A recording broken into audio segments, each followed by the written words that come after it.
గొర్రెల పంపిణీ కేసులో మరో ట్విస్ట్ చోటు చేసుకుంది. ఈ స్కామ్లో మరో జాయింట్ డైరెక్టర్ ఉన్నట్లు ఏసీబీ గుర్తించింది. ఇప్పటికే 4 ప్రభుత్వ అధికారులు ఏసీబీ అరెస్ట్ చేసింది. ఉద్యోగుల విచారణలో జాయింట్ డైరెక్టర్ పాత్ర బయటపడింది. దీంతో జాయింట్ డైరెక్టర్కు నోటీసులు ఇచ్చింది ఏసీబీ విచారించినట్లు తెలుస్తోంది.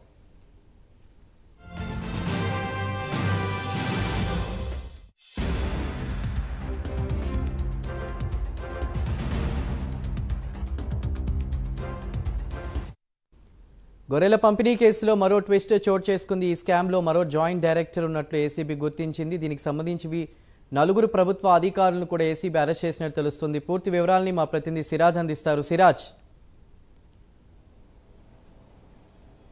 గొర్రెల పంపిణీ స్కామ్లో సంచలనమైన విషయాలు బయటికి రావడం జరిగింది. 4 ఉద్యోగులను కూడా ఏసీబీ అధికారులు కస్టడీ తీసుకొని దాదాపుగా చూసుకుంటే 3 రోజుల పాటు కూడా విచారించారు. వాళ్ళ ముగ్గురిని కూడా అంటే 3 రోజుల పాటు విచారణలో ఈ 4 నిందితులు ఎవరైతే ఉంటారో ఆ 4 నిందితుల్ని అంటే ఒక్కొక్కరిని సపరేట్ రూమ్లో పెట్టి విచారించడం జరిగింది. చాలా ప్రశ్నలు కూడా అంటే వాళ్ళ దగ్గర నుంచి స్టేట్మెంట్ కూడా స్వీకరించడం జరిగింది. అంటే ఈ 4 ఉద్యోగులు కూడా ఒకటే సమాధానాలు చెప్తున్నారా, లేకపోతే వేరు ప్రశ్నలకు వేరు సమాధానాలు చెప్తున్నారా అనే కోణం కూడా వాళ్ళ నుంచి స్టేట్మెంట్ బయట తీయడం జరిగింది. 4 ఉద్యోగులను కూడా 3 రోజుల పాటు చాలా గంటల పాటు కూడా విచారించారు. అయితే ఈ విచారణలో మాత్రం కొన్ని సంచలనమైన విషయాలు కూడా బయటకు రావడం జరిగింది. మరో జాయింట్ డైరెక్టర్ కూడా ఈ స్కామ్లో పాలు పంచుకున్నట్టు కూడా నిందితులు స్టేట్మెంట్ ఇచ్చారు.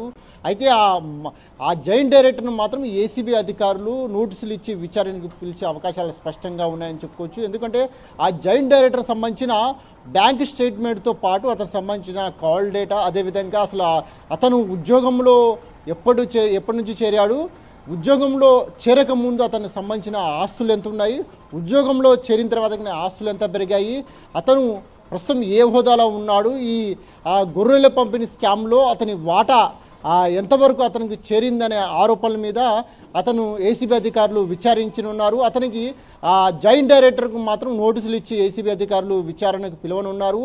అయితే అతను ఇచ్చే స్టేట్మెంట్లో ఇంకా ఎవరి పేర్లు తెర మీదకి రానున్నాయి, ఇంకెవరు దీంట్లో బయటపడనున్నారని మనం ఖచ్చితంగా వేచి చూడాలి. ప్రస్తుతం అయితే అతనికి నోటీసులు ఇచ్చేందుకు మాత్రం ఏసీబీ అధికారులు రంగం సిద్ధం చేస్తున్నారు. ప్రస్తుతం విచారణ అనంతరం కూడా ఎటువంటి సంచలనమైన విషయాలు బయటకు వస్తాయో మనం ఖచ్చితంగా వేచి చూడాలని చెప్పుకోవచ్చు. Chandu. Okay Siraj, thank you for the info.